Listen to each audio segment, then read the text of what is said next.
I never even tasted coffee until like 5 years ago. Really? Yeah, I just it smells bad, so I never really got into it. And I was doing Dancing with the Stars, and I was struggling because I was working the radio show, training for that show, and touring. And I was just dead. So I drank coffee and I hated it. Out of necessity. Yeah, but it really caffeine doesn't really affect me that much. You? It actually, it's hard to tell because I definitely have like 3 cups a day. Like If you don't, will you get a headache? I will, absolutely. And it's funny, I was sick recently, like I guess like last month, I got this like throat congestion, like just it was that time of year.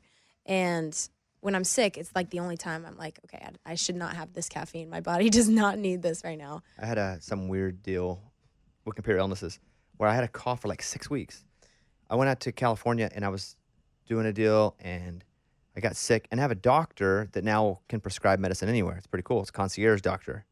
I need It's awesome. awesome. That. Well, I got it because I would just be on the road so often, and I would go to minute clinics if I got sick, and they'd hit me with a steroid shot, or they would just be like, "You're not from here, Wow. so we can't really do much." So I got a concierge doctor, which like changed it so I can be anywhere and be like, "I need crack." That's a game changer. Not crack though.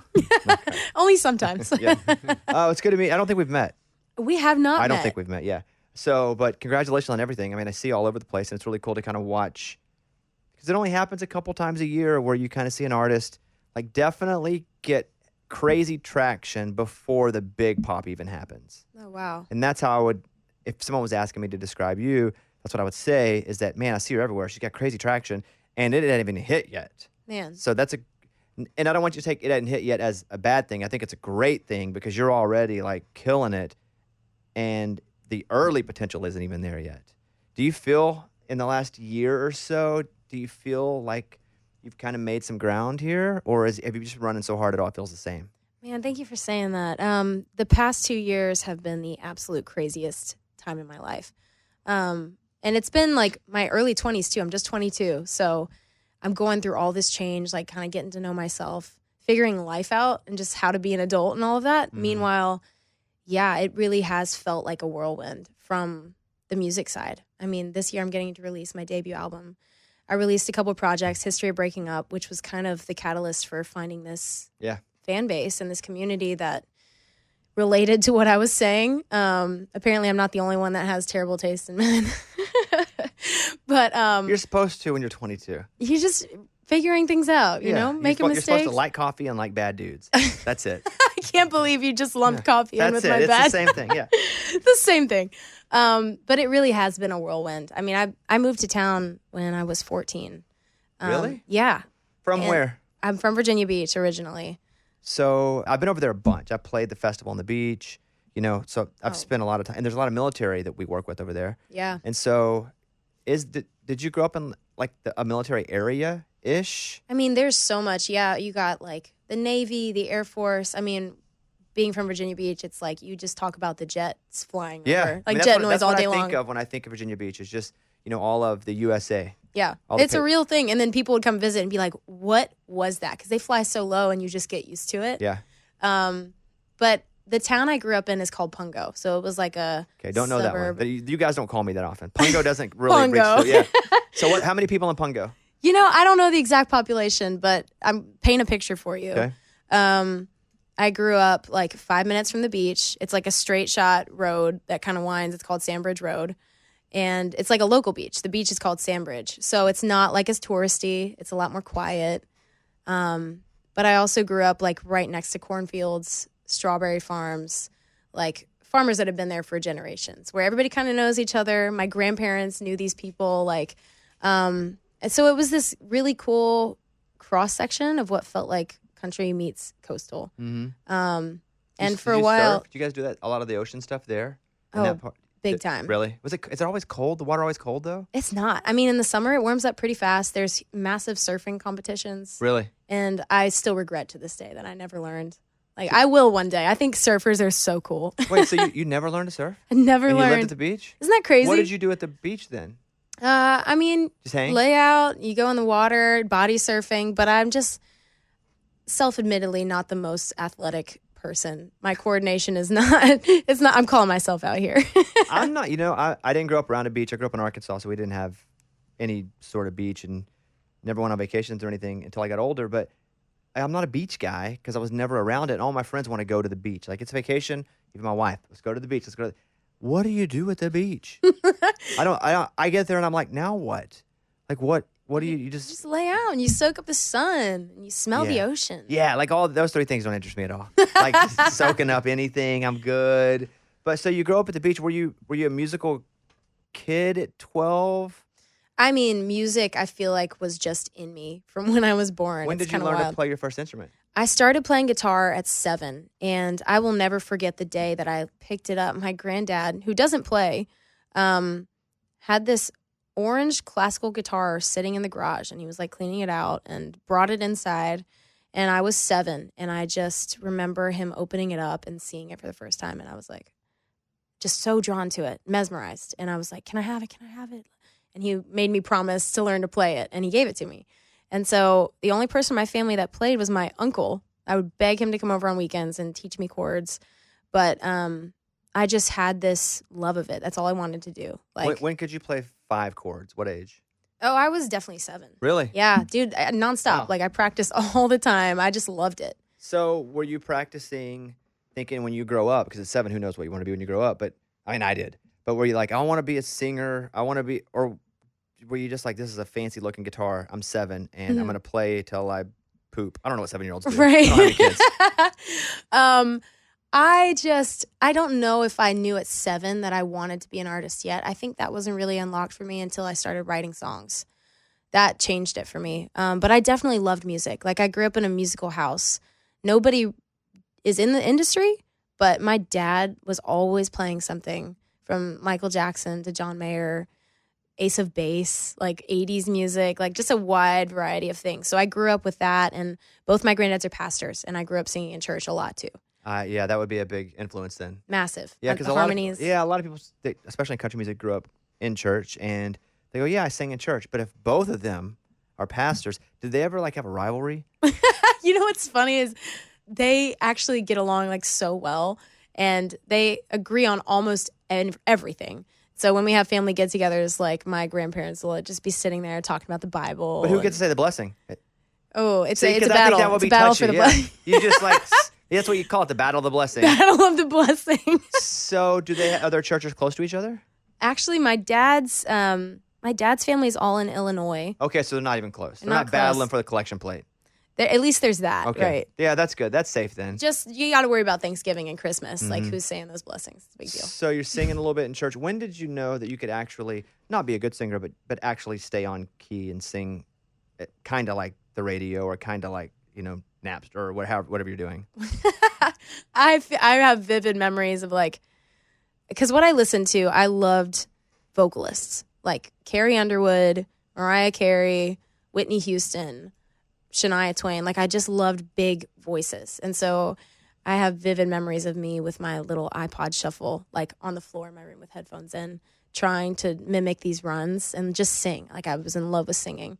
So I feel like I just had this obsession with being a great singer really young. Did you ever want to be anything else? Like when you look back at 9th, 10th, 11th grade, even here, because obviously when you're in Nashville, music's everywhere, but did you ever think, not that I don't want to sing, but maybe I want to be a veterinarian, or maybe I want to be astronaut? Or once you got to that age, you're like, you just knew? Man, I feel like I knew so young. And I had other things I loved. Like, I rode horses for a while. That was one of my first loves. Here?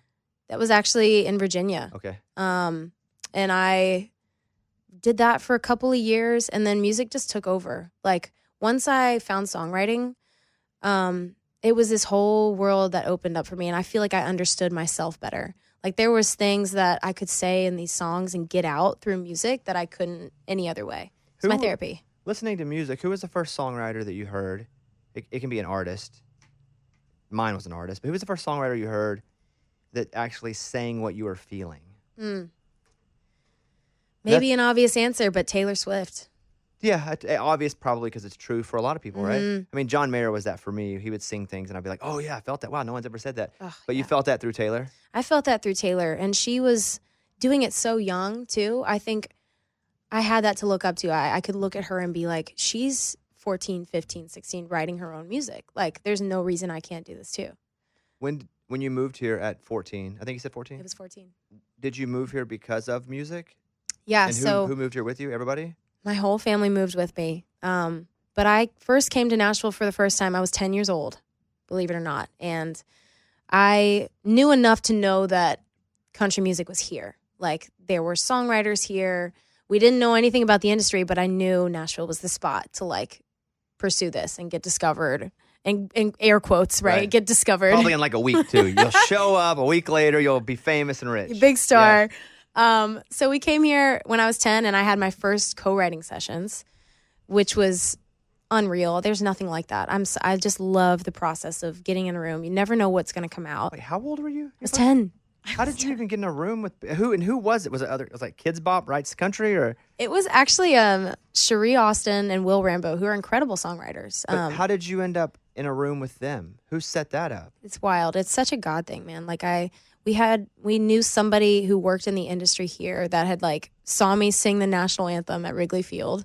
I did a bunch of anthems when I was young. Okay, just trying to get in front of people. 9. That was your first big one, right? At Wrigley? That's right. Yeah. I'm a huge Cubs fan, so let's go. When I saw that note, I was like, oh, that's pretty cool. I get to say I'm a huge Cubs fan again. But you sang that at 9 or so. Were you a good anthem singer, or were you pretty good? But since you were a kid, like a cute kid, you got to go everywhere and do it. I don't know how to answer that. I feel like I was good. Yeah, but okay.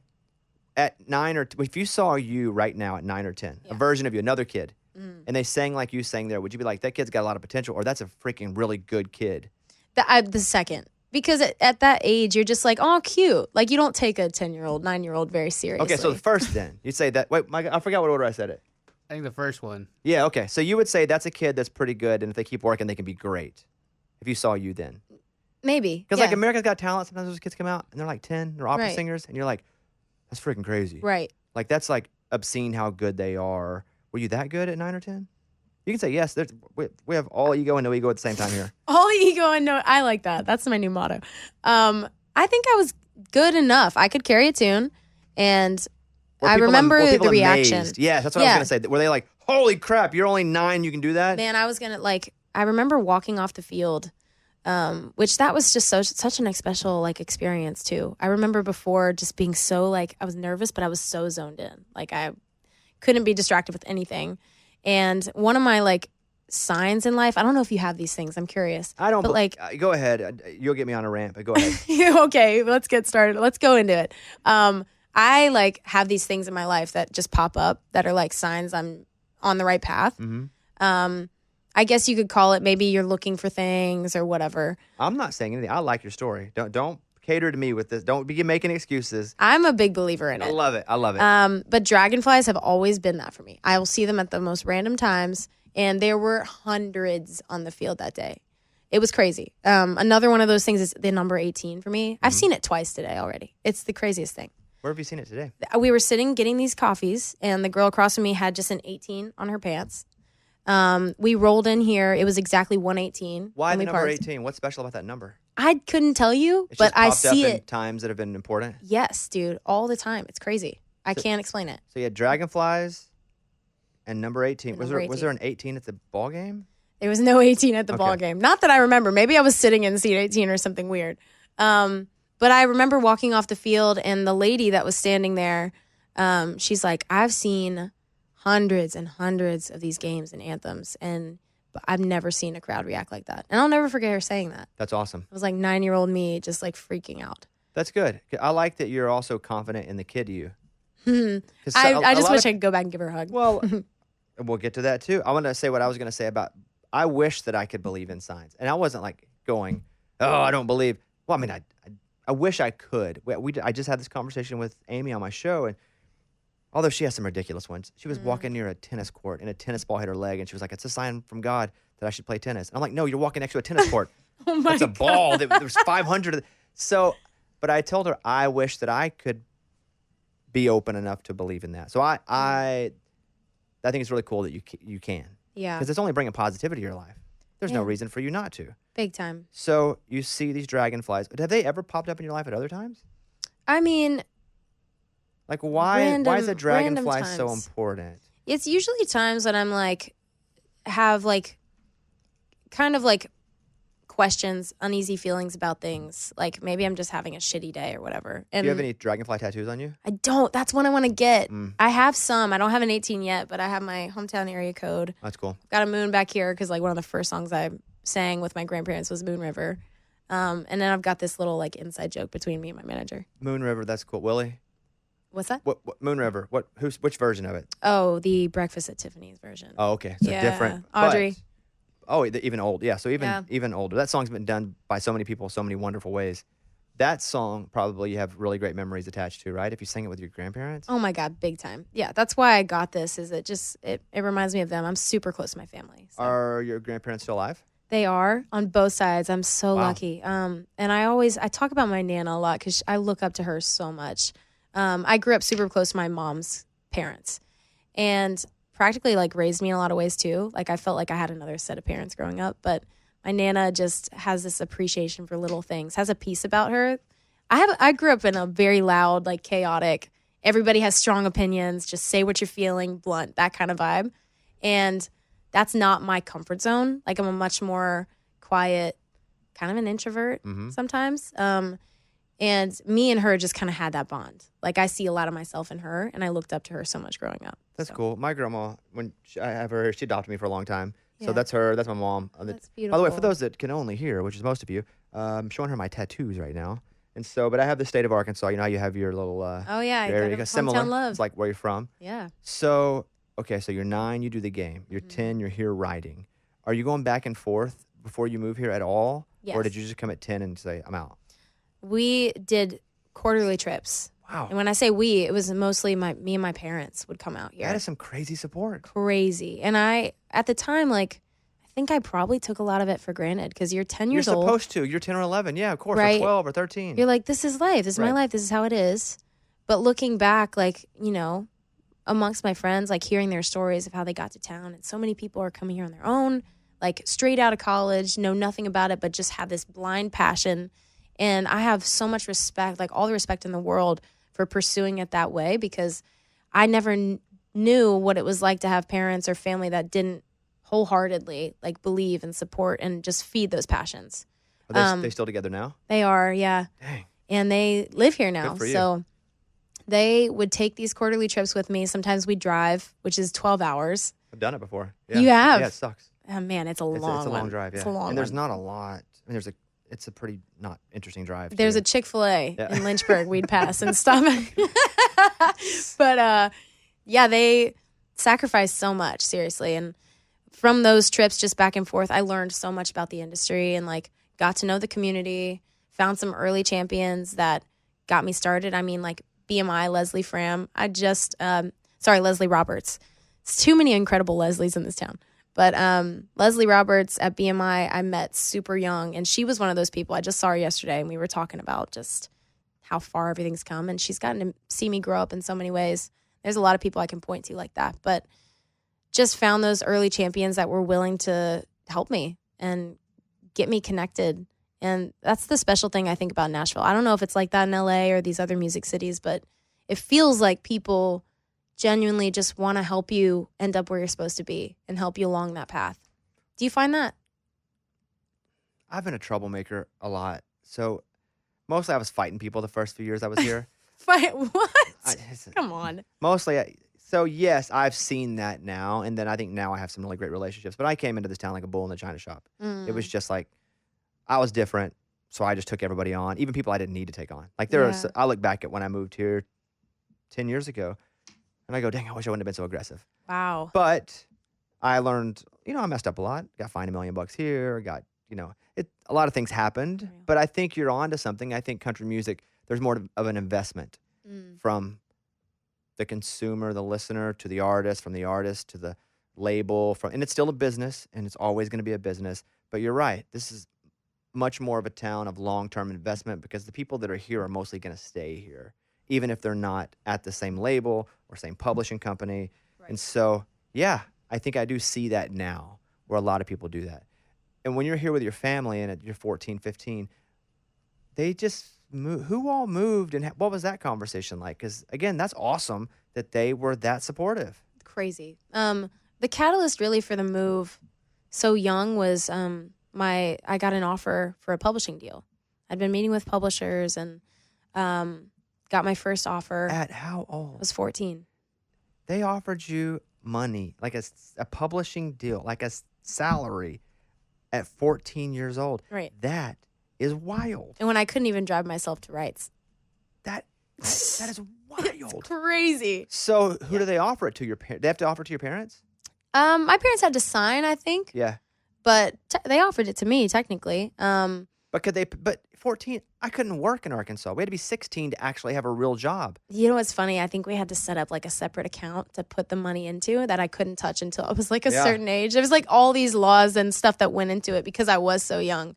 I think actually Taylor was 14 when she signed too. There's a couple other people that were that young. But I got that first offer, and at that point we had taken so many trips, and my parents just kind of saw what was happening here and that I was just where I was meant to be. Did they like it here? They loved it. How can you not? Nashville's special. Do you have brothers and sisters? I have 3 younger brothers. So they all picked up the entire family, and we moved February of 2015. I think it was literally like on my dad's birthday or the day after or something. We were driving up, and we had this massive U-Haul, and the day before we left, it dumped snow. Like, it was a freaking ice storm. I don't know if you remember this. This is like 7-8 years ago, but it was a crazy ice storm here. It was 18 inches. Yes. I'm just kidding, 18. I just want to throw the 18. It's not. It was absolutely 18 inches. Well done. But yeah, we moved here in the middle of all that insanity and just started writing like full time, you know? So you took the publishing deal. I did. How many years was that deal for? Man, I think I was there 3 or 4. Yeah. 3 or 4 years. Did you write anything good? I wrote a lot of great stuff. I learned a lot. I wrote a lot of bad stuff too. You have to, yes. You have to get to the good stuff. But those years were just learning. Like, I got to write with so many incredible writers. Tommy Lee James was at the company and kind of took me under his wing a little bit and was an early mentor of mine. And John Randall. Like, I had a lot of people like that surrounding me that I just learned so much from. Just being in the room, watching how they craft these songs. Were you singing at all? Or like, were you playing? Like shows, things like that? Yeah, like songwriter nights or shows or like mini showcases, even if nobody came. Not showcases so much, but I did a lot of rounds. I played the Bluebird several times, which is so special. Tin Pan South a few times. How'd you feel about performing as a kid here? I loved it. Okay. I loved every second of it. Did you like performing more than writing? Were you using writing to get to the performance part, or did you think you may just be a songwriter? Like, what was the goal? You moved here, so now you have to have goals. Mm-hmm. So now you're still a kid, but you just made a career decision at 14. That's right. So you have to have goals. What was your goal at 14 or 15? I knew I wanted to be an artist. Like, even from that age, like, I saw myself selling out arenas, stadiums. I had big vision. Like, I just wanted to get my music out to everywhere. But I knew it had to start with the music. Like, songwriting and being an artist always went hand in hand for me.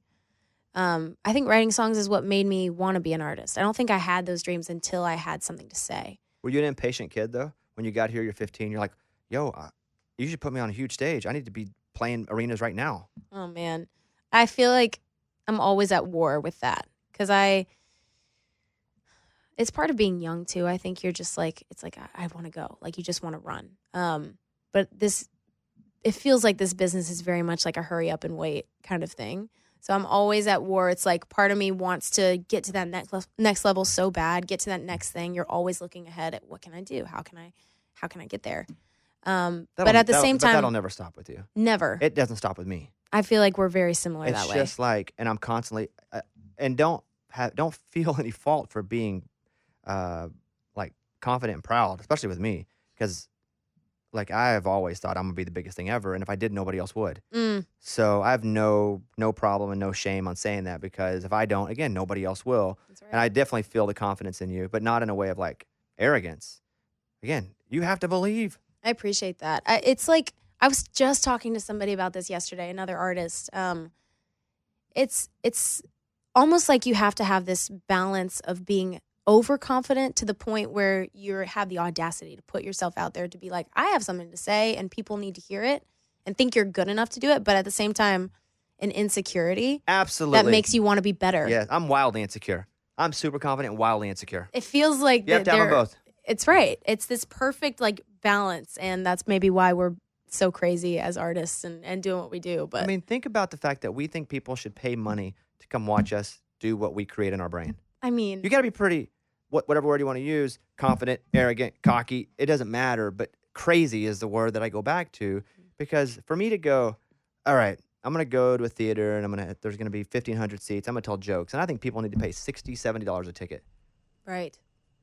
Who thinks that? You're like, why, What kind of would they wanna weirdo come think- see me? And then, yes, and then it turns into the exact opposite where I'm like, oh my God, they probably want to leave. Oh, they're not having a good time. So am I even that funny? I have what are they? Imposter syndrome. Like, so Big time. I battle that angel and that devil of you suck and everybody knows you suck and you're faking it versus, no, you're the best. You should have huge things happening to you. It's the weirdest thing. But you almost have to have that to be this crazy to do this. You do. And yeah. you were crazy young. Young. I've always been crazy. You got paid at 14 to write songs. Yeah. In some ways it's weird because I feel like I've always lived in this like fantasy world in a way. Mm-hmm. Like I had those dreams as a kid. And I feel like a lot of times you have these crazy visions when you're a kid and you're like, one day I'm going to be an astronaut. I'm going to be whatever it is. But I was crazy enough to actually do it and still now be doing it. So I think in a way it's like I've always lived in this world that I've just kind of made up in my mind. And now it's a reality and it's kind of crazy. I always thought it was weird that people didn't know what they wanted to do.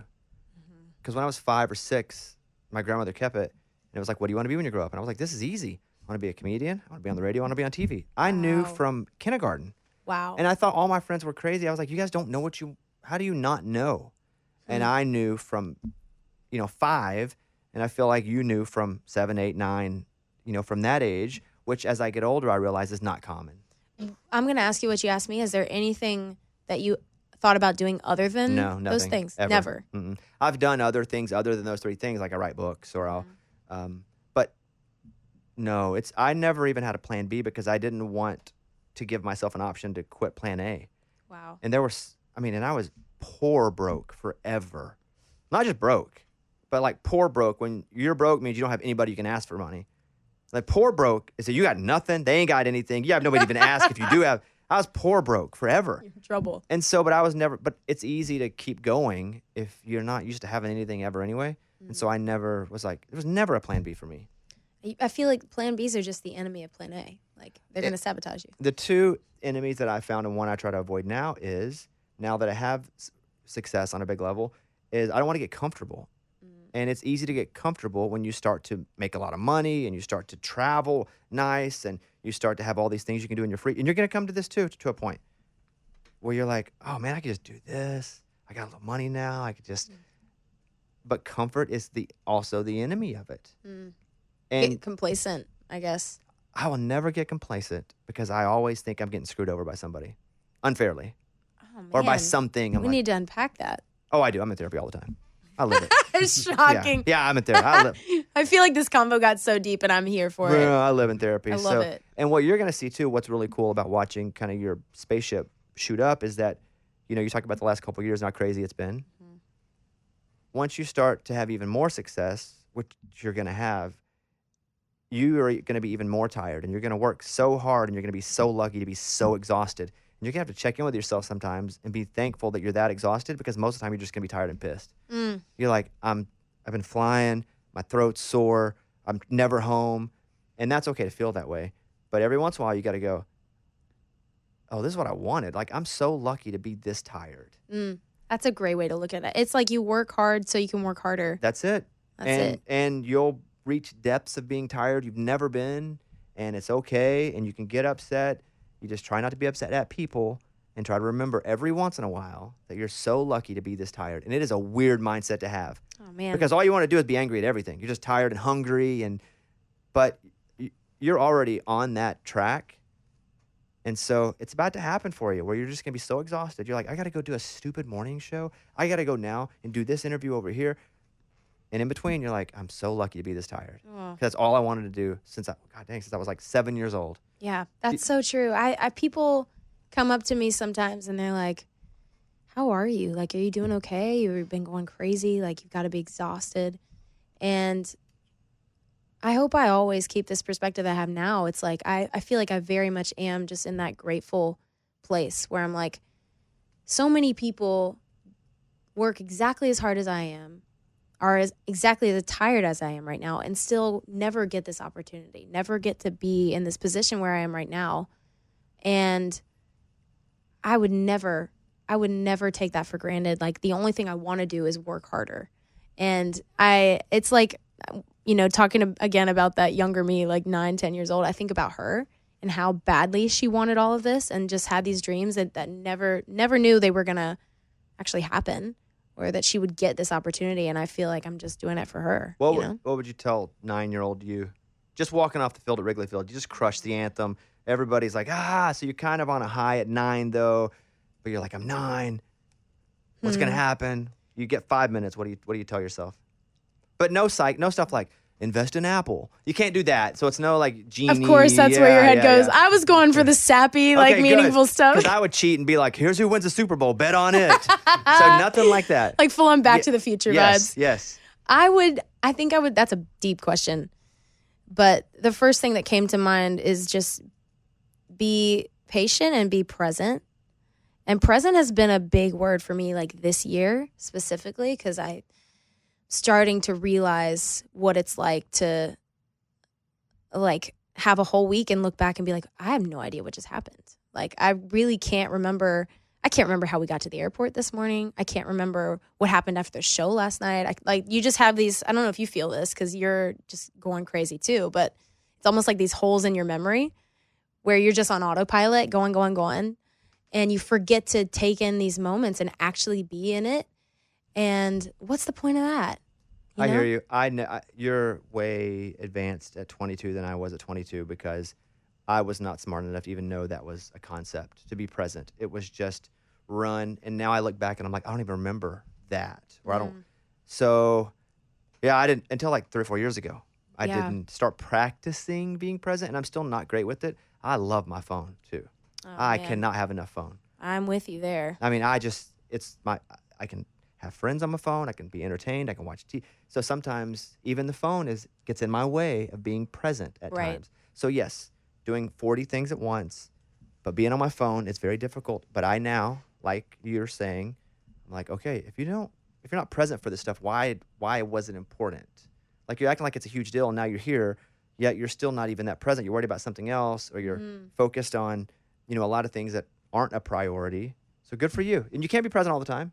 You can't always. But you can prioritize what you want to actually like keep dear to you and be present during those. You got to try. And that would be my worst. Like, I would regret it so much if I got years down the road and I'm looking back and I just never really soaked up these moments. Because I also have so many people like just giving me advice, being like, you're going to miss these times. Like, I know you're tired. I know it's a grind. Like, right now, we're not on a bus. We're in rental cars and planes, and it's hard. Yeah. But people are like, this passion, this fire, this, like, intensity that you have right now, it's never going to be like this again. So, like, soak it up. And so I don't want to forget any of this. There's so many cool moments happening, I feel like, every single day. So, yeah, just being present. How are you keeping notes for songs? Let's say it's a Wednesday and you're stopping to get some coffee and some tea. Is today Wednesday? It's Thursday? Oh my God. I don't know what day it is. We're all off track. So let's say, I have a great idea for a song. It's called Coffee and Tea. What do you do immediately? I get on my phone. If it's a melody, which a lot of times it is for me first, I'm a very melodic writer. I'll pop in my voice notes and like make a voice memo. And sometimes I listen back the next day and I'm like, what the heck were you thinking? Like, this is a mess. I can hear more of like the background noise, or if I'm driving, whatever's going on, I'm like, this is terrible. I'm never going to use this. But will you sing a gibberish melody? Let's say you go ba da da ba da ba da coffee and tea ba da boo da boo. Is that what you're leaving in there? All the time. Whatever it is, like absolute gibberish. And a lot of times that's how I'll, like, when I sit down at the piano, when I get in rooms with other people, I do the exact same thing. In a lot of ways, that's my process, because I end up finding vowel sounds I like, or a title will freaking fall out or words, and I'll be like, that's it. Like, we need to write around that. There's been so many songs that have started that way. I mean, 20-something, for example, which is the title track of my album, was that. Like, I was just at the piano one morning, had this like melody line in my head, sat down, and just ended up singing 20-something in the midst of my mumbles. So I definitely do sing gibberish melodies all the time, and I really do need to get better about titling my voice memos, though, because if you look through it, it's literally like, new recording, 15,045, new recording, 15,046. I'm like, what? I have no idea. It's an undertaking. Like, I have anxiety about going through my my voice memos. That's funny So that it's bad. just all randomly. When you get a melody, but maybe it is random. If you get a melody, though, and let's say you had da da da da da da, are you like, okay, this one sounds, but how do you title that? I guess is my question too. Because Like, if you don't know, a vibey, got it. atmospheric. You would describe. I try to describe it, or like epic stadium ballad, like whatever comes to mind. I don't know. You should. Will you be somewhere quiet and you do it quiet? Or will you leave and do it if you have one you're just dying? Quiet. Sometimes quiet. Sometimes you can't leave. Do you ever do that? Do you get melodies at random times? I get funny ideas. Yeah. Because if I'm writing jokes, I will just take a concept. I just pull some up. Yeah. 'Cause I think I have some here.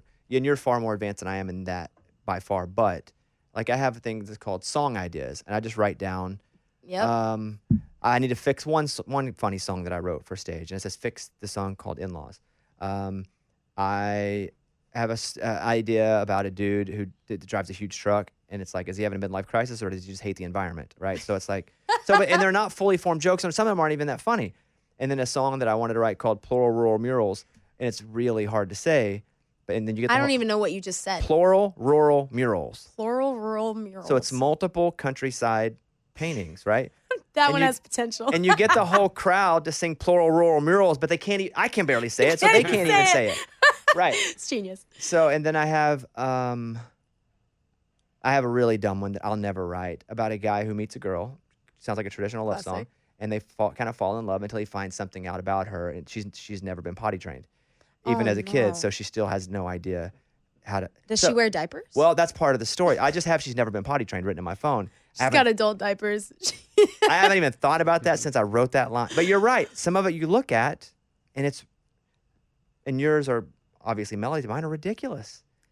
A lot of it's ridiculous. Yes, 80% of the stuff I write, I never can get back into, but I need it for that 20 that I do find that I can really start to ding, ding, ding on. It's so true.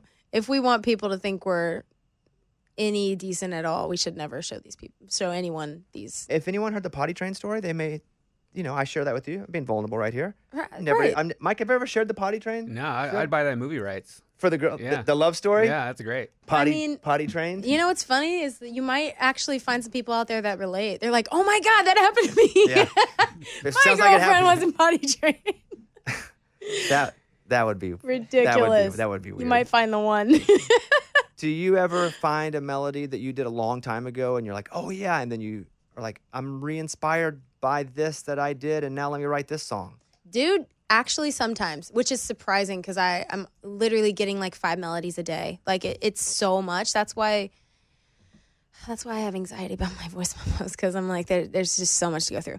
You ever have anybody else go through them? Or again, are you? Absolutely not. Yeah, I wouldn't don't. put anyone else through that. Agree. Not yours, my crowd. No, mine too. But every once in a while, I'll usually wake up. Sometimes I'll wake up with these melodies in my head, and I'm like, what is that? And I'll realize it's from years ago, something that I started that's still just kind of hanging around.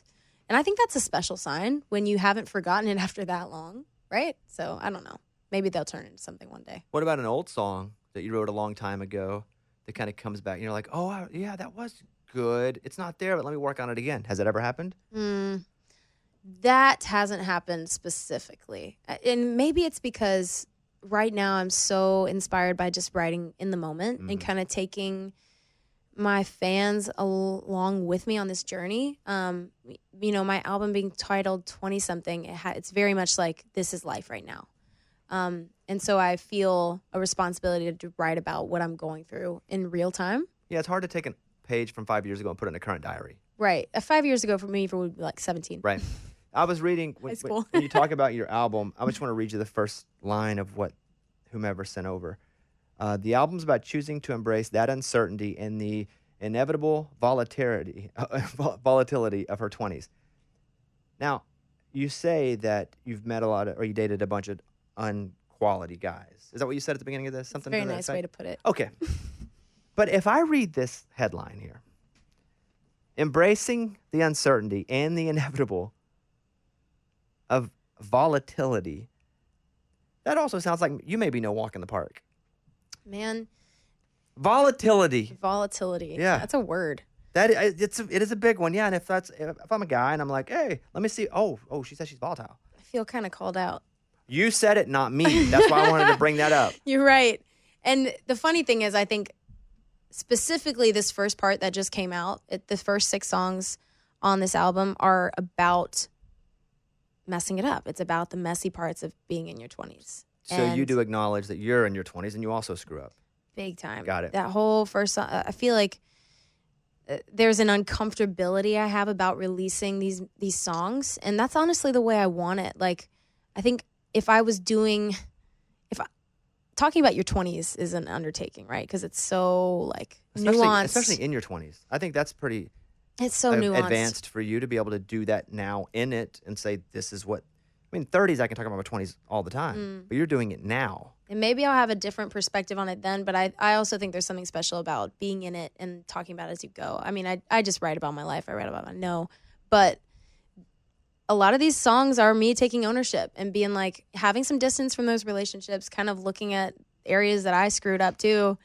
And it takes two a lot of times. So I think I'm trying to be mature and like own up a little bit. Do you think you have bad taste in guys? I think everyone knows I have bad taste in guys, including me. I don't know that. I have bad taste in guys. Yeah. The track record shows. Do you have a type? I have a type, but not as much like physical. It's more of a vibe, like emotional, I guess. I'm very much an emotional connection. Do you need an emo dude? I need a deep person. Okay, that's fair. I don't know if we'd call that emo. Is that the same thing? No, not always. I need somebody who is pretty in touch with their like emotional side for sure. Like if we can't get to that depth, then I'm not in it. Which is hard for a lot of dudes. Because they haven't been taught or allowed culturally to go to those places inside. You know, they may have masculine influences that are like, we don't get sad, we don't cry, we don't feel. And so not all dudes can do that. Yeah, there's probably a lot of truth to that. But you that find the ones that connection, that's why it's probably so rare for me. But I'll be like, I don't connect with a lot of people on a deep level. It's a pretty rare thing for me. So I think part of my problem is when I do find someone that I'm like, ooh, I feel something. Like, you're interesting. I connect with you. I'm intrigued. I go kind of all in. I tend to get wrapped up in it. And I'm a very much all or nothing person, which I think I'm trying to, I don't know if it's a bad thing or if I just haven't found the right thing to be all in on. But I think that's part of it is I full send and then really quickly kind of start to realize this is not good. Like why do 3 parts, the album? It made sense to me because I kind of processed writing these songs in my 20s so far in these 3 separate phases. There's a lot of times when you feel like you're messing it up and you're missing red flags and you're getting things wrong and you're not trusting your gut and you have the messy side of it. And then there's been moments where I'm kind of just stumbling my way through and feeling like I'm kind of understanding things better. And then I've also had moments where I'm on top of the world, living my best life, feeling like I got everything together, which is usually not the case, but it feels like it in the moment. And there's all these different sides of it. So I thought it'd be cool to take fans along that journey with me. And it's also a way to give the songs a chance to really be heard and digested because I'm a new artist and dropping like 18 songs agree with is what a you're lot. Saying. I agree completely. Yeah. It's a lot to ask of people to be like, okay, boom, here's 18 songs. Now go listen. So this way I can do 6 at a time and give the music a chance to be heard. What do you think right now you're good at?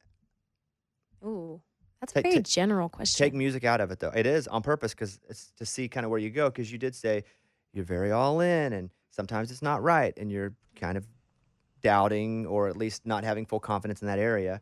But let's take music out of it. What do you have full confidence in you for right now? It's supposed to be hard. You're not in a hurry. I'll just sit here. Sit here and have a drink of tea while you think about it. You know what's funny? I'm like realizing how rarely I ask myself that. And that's not good either. Like I tend to, I'm the kind of person that focuses on how to be better and like things that I'm doing wrong. And I kind of focus on that because it makes me better and it gets me where I want to go. But it's so important to kind of look at what you're doing right too. Yeah, what are you doing right?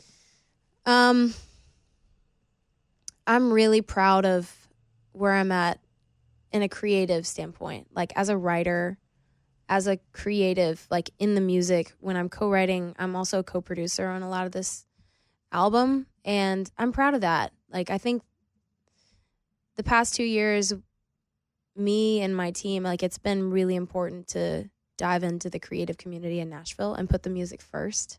I'm going to challenge you a little bit because I'm going to take your career out of this again. Oh, sorry. You know, it's okay. I do that all the time. No too. career. No career.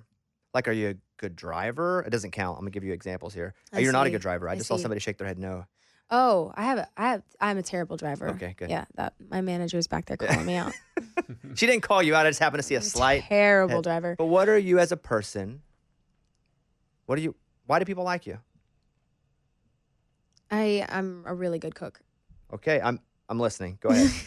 This is something, right? This is why something. people hang out with me because No, I cook but them it could food. be a reason they like to be around. Everybody has things that they contribute. For sure. You're a good cook. Where did I'm you learn actually to cook? proud of this too. I'm kind of self-taught. Like I grew up in a house where, obviously, like Southern, and Virginia is, I guess, kind of a weird cross section. It's not Northern, it's not Southern. Like it always felt like it was in between. But my family, like my grandparents, are from North Carolina, kind of, so very Southern. It was like, you know, gravy and mashed potatoes and chicken and dumplings and like all of the delicious like biscuits and just Southern good cooking. But I kind of try to be healthy. Like over the past few years, I've realized that I feel better when I eat cleaner.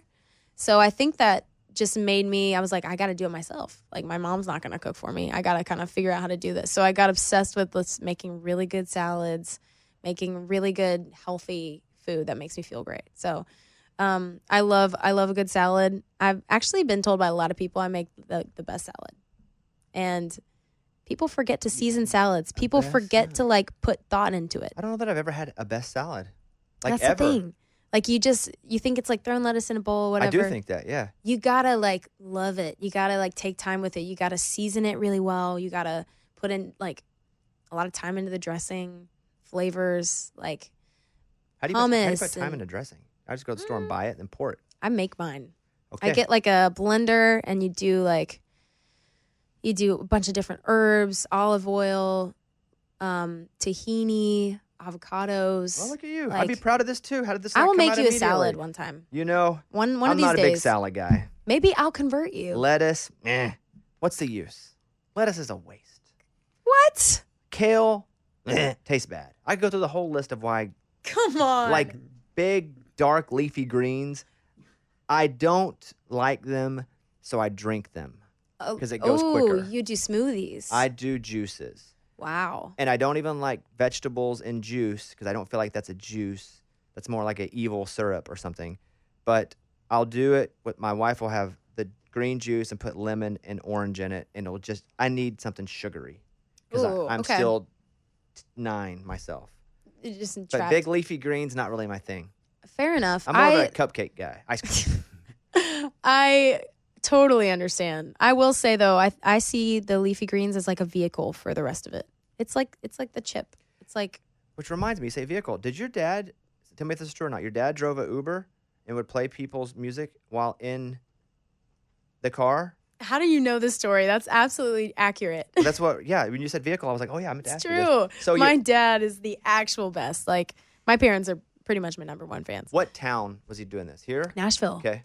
Which is the funny thing because he would end up with people in the car that like are in the industry and will come up to me now and be like, "Oh my God, your dad one time like That's years funny. ago played me your songs before they were ever out." How would he do it? I don't know for sure. I was Listen never to in the car. this and just turn it up. This is what he told me. He was like, he would get in the car and just kind of have it playing in the background. And this was before History Breaking Up projects. This was before I released anything. So it was demos that he just would put on a playlist and like have it playing in the car. And he was always like, I would never say anything. Like I don't bring it up. I just kind of wait. And if somebody asked a question about the music, or a lot of people would try to Shazam it and they'd be like, I can't find it. Like, who is it? And then he would like just tell him the story. And my dad's a talker. Like, he loves people. He's just that person. And people love my dad. He's just kind of life of the party, center of attention person. And so he would tell them the story and they'd be like, oh my God, we're going to be on the lookout. And there's actually been kind of a lot of really cool things that have come from that, believe it or not. Like Fillmore was in the car one time and we ended up like writing from that and getting connected and putting out a song together. Because he rode with your dad and your dad played the music. Because he was That's in my so dad's cool. Uber. Man, your dad loves you like crazy. I mean, I'm his little girl. I'm his only girl, his first kid. Like, we're so close. Does Nashville, is that home to you? Is that home? Because it's That's an home to interesting me. question. But it's not home.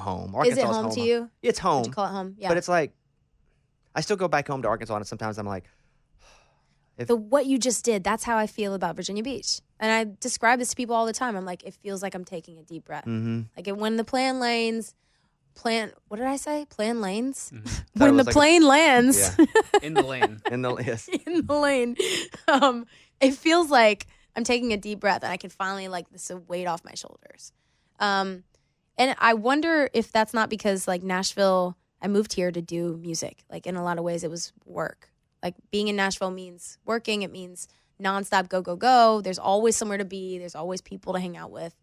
But when I go back to Virginia, yeah, it does feel like a deep breath, the ocean, like I'm the water, being by the water. And you talked about this, like you're not from the ocean, so you're like, I don't get it. But Right. me, I didn't know what it was like to not have it 5 minutes down the road. It's like me No, I with do. 2 cousins that are married. I feel perfect around them. I'm from Arkansas. You know, that's what we do. So when I'm around all my cousins that are married to each other, I'm like, oh, Are you feels like joking home. or are you actually serious? The fact you even had to ask that is also says plenty about says a lot about Now, I have Arkansas. no cousins that are married, but I do relate, and I think that's what it is for me too. I go home and it's like, I don't have anything that I have to do here. Meaning, right. I don't have any of the pressures that are awesome pressures, by the way, that I've created myself here. But there, I just don't have that, and it's the same. I get there and I'm just like somebody pulled a 20-pound backpack off of me. Oh, yeah. It's a good feeling. Do You have family there still? Just a sister, yeah, and Okay. she's there. But we go back. I almost ran for governor of Arkansas last year, and so we have a place out there that we don't really go to a whole lot, but I had to have a house there in case I ran. So yes, and she's from Oklahoma. So my wife and I, we make what we call the Hillbilly Trail. We go my God. to Arkansas, then Oklahoma. I call it the Hillbilly Trail. She hates that name, so when I say we, I say it, and then she says stop calling it that. But we make that trail to Arkansas, my town, her town, Oklahoma, then all the way back I think it's awesome. What part of Oklahoma is she from? near Tulsa. That's so cool. You know, Tulsa is the place I played my first arena, the BOK Center. With who? Lainey. As not Lainey Wilson. Everybody always thinks it's Lainey Wilson, who's actually also incredible. I love her. But it was the pop indie band, Lainey. And that was my first real tour ever, right out of Really? COVID. Because How I released... did you get that tour? Your first tour ever? How did you get that? Crazy. So I released a lot of music during COVID when you couldn't tour, obviously. And one of the first things, like me and my manager met about 2 years ago, and we kind of just started building this team. And one of the first things we did was meet with talent agents. And we met my agent, Jeffrey Hassan, with UTA really early on. Are you at UTA, really? So am I. Are you? Yeah, I didn't know that. Usually, because, we're not, I was at CA and I moved to UTA. And usually you're like, oh, it's my UTA part. I didn't know you were at UTA. UTA squad, let's Yeah. go. Who knew? We didn't even know. But Jeffrey's the actual best. And we met, it was the tail end of COVID. I'll never forget it. We sat outside Pinewood Social and he was like double masked up because he was like, I'm not supposed to be meeting with people, but I want to hang out. And one of the first things we talked about was just influences, who I loved, who I was listening to, like goals. And that was one of the bands that I mentioned because I've loved them since their first EP. I was such a fan. And they're actually really connected in Nashville too. Like they lived here, went to Belmont. School here, yeah. A lot of writers are on their records with them from Nashville. Dan yeah. Myers. Yeah. Cool. Yeah. Sasha Sloan, Yeah. who's here now. But that tour was an absolute dream. And it really was just an organic thing. Like I had covered a bunch of their songs. Paul had seen it, reposted, like was a fan of the music. And it just made a lot of sense. And that tour was fun. And it also... So they just said, hey, yeah, come out with us? Yeah, I mean, it was a team effort. It was from all sides. Jeffrey and UTA, like, they needed an killed opener, that. but you also really enjoyed their music, and that's awesome. It's just organic, which I'm lucky enough that all the tours I've been a part of have really been that way. I mean, Mitchell was the same way. Like, I was going to ask about how did that collaboration come together? So we met writing "You Don't Deserve a Country Song." That was the first song we wrote together, and I again like love his music. Such a fan of what he does. He's just so authentic, always himself, and that's I think what his fans love about him too. And we met writing that song. And instantly connected just from a creative standpoint. We're very much both like kind of emo kids. We laugh about it because we just love that rock emo vibe. I play in this open tuning, and I think once I started playing, he was like, oh my God, this is sick. This is gonna be great. You play an open tuning? I do. Open D? Yeah, why? It's funny. It's a writer showed me this tuning years and years and years ago, and I just never went back. Like I fell in love with the way it played with my melodies. Do you feel that you have to manipulate chords, or when someone's like, okay, we'll go easy, play a C chord, but it's not the same to you because your tuning's a bit different. That's right. So it is a little bit of like mental math. Okay. And there's some keys like that I can't play in because of the tuning. There's like one or two that I can't get to, but for the most part, you find it more advantageous. I find my way around. Yeah, good. And it's kind of become like my signature thing. Like I play on pretty much all my songs, and it kind of just is this through line. But I love it. It's you and inspiring. Mitchell were writing that song, and then then he's like, let's sing together. Yeah, well, the collab came later. We started just writing a bunch together. Like we've only written 4 times, believe it or not, 4 or 5 times. And every single song we've written has ended up on this album, which is special. Like, I'm sure you know this as a writer. Like you write with people and you love them. I'm not a writer like you. You don't consider. I'm a dumb writer. Oh, come on. But you get it. Okay. Like there's people that you love. Fair. I get it, but I'm not like you, and that I'm not talented. But anyway, go ahead. I'm gonna fight. Go ahead. We just bonded. Like the fact that we only wrote that many songs and every single one was something that I loved. Like that doesn't happen a lot. So we had that, and then we went on tour together, which was so much fun. And that was top of last year. Yeah. And I was solo acoustic on that tour, like 40-minute set. I learned so much out there in these crazy bars. 40 minutes solo acoustic? 40 minutes solo acoustic. That's tough. I had to work for it. And it taught me so much about just performing. Like it wasn't about how good I sounded. It wasn't about the songs really, because a lot of people go in and don't know who I am. They don't care. They just want to have a good time. They want to connect with me as a person. And so I learned to just be in the moment on stage and make moments happen and just connect with the crowd and like have to reel people in just with my voice and my guitar. So now when I play full band, it's like cakewalk. It's like, this is easy. Yeah. Four final questions. Speaking of collabs, you and Breland? Me and Breland too. I just was flipping through, and Marcus, who I love, who's a writer. I think I saw a picture of you guys. Like, is the camera Marcus on is the a ground? homie. Yeah, camera's on the ground or something, right? My manager actually took that literally 2 days ago outside the Ryman. And we always take these like from the ground up, and it's just like become our thing. Because I'm a big sneakerhead too. So a lot of times it's like show off the Jordans. But Marcus is awesome, and he's written like a bunch of stuff for me and been a fan. And he always has the best fits. Yeah. Did you see his outfit? I've seen a lot of them, and they're all just so good. I can't remember all the, but he's always dressed like perfectly. But I saw him and then the Breland thing near each other on an Instagram feed. So what, you guys are together, like doing a song? Yeah, so his Breland, song or your song? His song. His song, For What It's Worth, which I loved that song. And he reached out a few months ago. And he's awesome. Well, he's so good. The best, I saw him for the first time live at Whiskey Jam. And this was like, I remember it because it was, his whole team was like, this is the first show he's ever played. Because similar to me, like in COVID, released a lot of music, had that one go crazy. And I was like, you would never know. Like just watching him, he's such an entertainer. That was a fun night because it was a whole squad, so many talented people. But he called about, 3-4 months ago now, maybe longer. I don't know what time it is, but he wanted to feature on this song, and he's like, you're my first choice.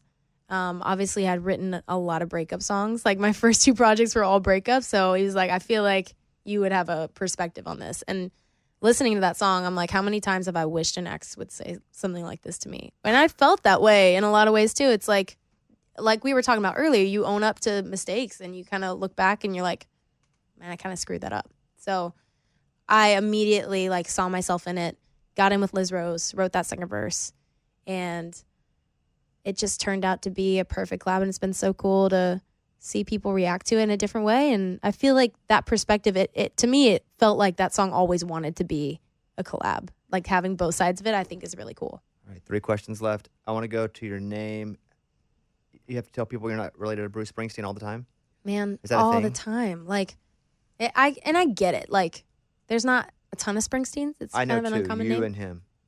Just 2. I mean, just that's us. literally the only 2 I know. It's but we're not related. Like, there's no. Is it spelled the same? Is it It's spelled the same? spelled the exact same. Oof, yeah, Yeah. it's tough. So, like, I've dealt with it. My dad, it's funny, like, growing up, people would call their house and be like, is Bruce there? And he'd be like, oh, he's in the shower. Like, give me a minute. And just, like, mess around with people. Have you done the family tree thing? You know you're not related? We haven't yet. We haven't done Ancestry. Like so 6th cousin? You almost don't want him to be, though, because you don't have to tell that story. Exactly. Because eventually people are going to... And I wasn't even going to ask you about it, but I was like, I want to ask you about getting asked about it. Yeah. I Is appreciate that the first question that a lot of people go, so are you related It's to Bruce starting to Springsteen? change a little bit, which is good. But yeah, people always ask. Like, I'm used to it at this point. Okay, the other thing is, 2 questions left. Your first name, not how most people would say it. Elena. Yes, do they often say it wrong? Always. Well, often is the right word. I get Elena. I get Alana. I get a lot of, and 2 N's sometimes. It's kind of funny. Like, Starbucks is a nightmare. So I've just started telling them my name is Sam because it's an absolute nightmare. Do you have your people make sure, because I say this is from an empathetic perspective. When I was inducted into the Radio Hall of Fame, big night for me as the youngest person ever inducted, huge. Oh, wow, people are flying in to Chicago, the big ceremony, and they say, and Bobby Jones. Are you kidding? No, I'm not kidding. Oh, my God. And so it often happens where Was that like a mental thing for you? Like, hearing that, do you go, oh, my God? it happens. Does it set you back It automatically? happens enough to where I don't get upset at it. I get a little annoyed, but it's happening less and less because. Right. Yeah. Same with you. Like all this crap here that's kind of annoying. You're going to have different reasons to be annoyed later. Yeah. But the Bobby Jones thing, at pretty big parts of my career, they'd be like, and Bobby Jones. And sometimes I'm live on television. And you just go. And I just like, don't react. Just keep going. Right, just keep going. right. And you have such a cool name. That shocks me. That Well, it's a people, fake name. And I sound like a pirate, but whatever. It's not a fake. Is it a fake name? Yeah, my real name is Bobby Estel. I did not know that. So, and my wife uses my real name because she's like, I'm not going by Caitlin Bones. Wow. She's like, that's the dumbest thing I ever heard. And I'm like, cool. Cool. It's And fine. so she goes by Caitlin Estel. Yeah. And so, but yeah. You get it. Yeah. People call me Bobby Jones. I'm just like, oh. So if they're like, here's Alana Springsteen. I internal eye roll, but the show goes on and it's fine. Like I really don't get as annoyed as some of my people on my team do. So it's fine. But I've actually kind of started just having fun with it. Like there's been a couple of times where they've gotten both wrong and it's like Elena Springfield. So now funny. Now I have this alter ego. She's Elena Springfield. She's real country like this. And so sometimes Elena Springfield will come out and have some fun. That's funny. All right. Final 2 questions. When you leave here today, what will you do? I'm actually going to the studio today. I'm getting together with my producer, Will Weatherly, and we're working on this song for the album. It's just I'm simultaneously doing everything at once. Like I'm touring while I'm writing, while I'm producing, and that's just the nature of, I feel like, the way the industry is now. Like maybe at some point it'll be more like you write the record, you produce the record, then you tour the record, then it continues. But right now it's kind of everything at once, which has its challenges, but it also, I think, is creating a really unique album because I'm just in the thick of it while I'm creating, and it's fun. Final question, and there may not be an answer to this, but have you ever been somewhere in all of your years in Nashville, because you moved here at 14, almost 10 years now, and you're just hanging out with other artists, and somebody picks up a guitar and plays, but you're like, dang, I can't believe this person is here and they're playing that song right now. Has that ever happened to you? Like I've sat it outside and Jake Owen, who's a good friend of mine, will pick up a guitar and be like, oh yeah, I'm going to play, and we'll make them play, anywhere, but whatever, what song it is. Has there ever been anybody that's like cool, just picked up a guitar and started playing? Or like an artist, even before they were cool, that's really good, and you're like, dang, I'm listening to them right now. That's super cool. Maybe you could help me think. Have there been moments? I'm sure there have. It's a tough one. If there's none, there's none. I know there are. Give me a second. Again, this is like memory, like being in the moment and not forgetting stuff. It goes back to that. Do you ever pick up a guitar? What's that? Yeah, I mean, I'm trying to think. You ever played for anybody that's like, hey, play me something, and it's like somebody that's super cool in your eyes?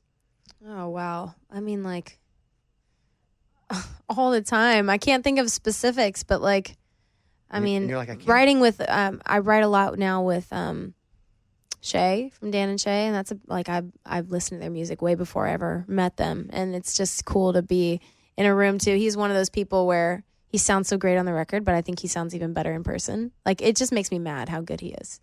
I'm sure you get the Taylor parallels all the time, but even when you said you write with Liz Yeah, Rose. I was going to say Liz too. You know, Liz, I love Liz. She's just the best. Actual best. And, you know, Liz wrote a whole bunch of stuff with Taylor early on, full albums. Like, she's a big part of the reason that Taylor was able to come so hard and so quick here in Nashville. And so when you write with Liz, are you ever like, man, this is super cool? Oh, it's weird. And I have to like stop and think about it. And it's pretty surreal. I mean, yeah, those songs that she wrote with Taylor and even Little Big Town, like these other artists. All the Love Junkie stuff is just all awesome. of it. Yeah, I just had my first Love Junkies day. You Like, did? Yeah. With all three, Hillary? All three of them. And Wow. it was a pinch me moment. I mean, you're in the presence of greatness in that room. And you're in the presence of greatness that also wants to write with you because they can write with anybody else. Like, It's that's the crazy. cool. Yeah, that's the cool thing. And it blows my mind. Like, I'm lucky enough, like, I've been on a couple of retreats with Liz too, and we go to her beach house, and actually Shoulder to Cry On, 20-something, both came out of that retreat, which are ending up on the record. And it was probably some of the most special 4 days of my life. I don't know what it was. It was just really magical. For the first time, I was writing on the water, so I think that was part of it. I just felt so at peace, so at ease. But she's just one of those writers. Like, you get in the room and you're like, I see why you're Liz Rose. She has this way of just making you feel so safe and That's good. Yeah. like able to just Not talk about judged. anything. Yeah, just you know? yeah. And which is crazy because she's a legend. And in a lot of ways, you're like nervous. You're like, oh my God, this is Liz Rose. But she's so good at just finding what the song is. Like, I'll sit there and we'll talk for an hour, and she'll be like, how about this? You said this like 30 minutes ago, and I feel like we really need to say this. And it ends up being the most vulnerable thing I've ever written. And it's just beautiful how she can do that. I look up to it so much. Some of the songs, and we're going to wrap here, but that I've put on our national countdown, or it's our Women of Our Country show, that I would listen to and be like, man, that's so good. I have them all listed here. Shoulder to Cry On, While You're At It, Trust Issues, Me, Myself, and Why, Zero Trucks. It's funny. That was Got funny. to. You That- like that it. was yeah, I I knew mean, you'd I just had appreciate to it. because it's just funny. So of those songs, I'm going to give you those 5 options because over the last 2 years, year and a half or so, when listening to those, I've for one reason or another been like, oh, let's put this on the national playlist. Wow. Which of those songs do you look at and go, still love it so much, it still represents either who I am or who I was? Shoulder to Cry On. And I don't know if still applies as much to it because I just released it really recently. So it's very, like, feels like me right now. But I think that's one that years from now I'll look back and be so proud of because just the song, I feel like the song, from a songwriting perspective, that's one of my favorites I've ever written. I love a good hook where it just kind of, it's a turn on a phrase that you didn't expect. And I've just admired that about country music and been like, I want to write like that. And I feel like this song is special to me because of that. And it's also a vulnerable one for me. It kind of speaks to the fact that I'm not really good at being vulnerable in front of people. It's vulnerable to say that you're not good at being vulnerable, though. Did you know that? You're right. That's kind of trippy. It's like a mental game, but Exactly. It's like Inception, but yeah. I admittedly, like, I hate crying in front of people. Like, when I if you process said emotions, you cried thinking about how you hate crying in front of people, that would also the same that thing. would be similar, yeah. that Okay, brought me look. to tears. The first song released and track 1 on the album, You Don't Deserve a Country Song, which you wrote with Mitchell, Jeff Warburton, Will Weatherly, Michael Whitworth. So that's That's there. Yeah. It's the number one streaming song you have right now. I was looking at all the stuff. I didn't know that, It is. actually. The second song, and it's the last song on the album, which is Shoulder to Cry On, which you just talked about, right? Mm-hmm. And then you have 4 other ones coming from this specific project, right? Because you said 6. Right. Goodbye Looks Good on You, All Caught Up to Me, If You Love Me Now, and Tennessee Is Mine. Mike, play me just a little bit of Tennessee Is Mine, and then we're going to wrap it up here. And Turn around at the welcome sign, babe, 'cause Tennessee is mine. we'll go to podcast jail if we play more than that. Okay. This has been a delightful conversation. Thank you. You're fun to talk to. I mean, Back at you. it's just truly. like, yeah, super cool. I knew it was gonna be fun, but I feel like we got really deep. We talked about so much. I feel like this was a little mini therapy session. We did, Mike, how long we go here? An hour 10.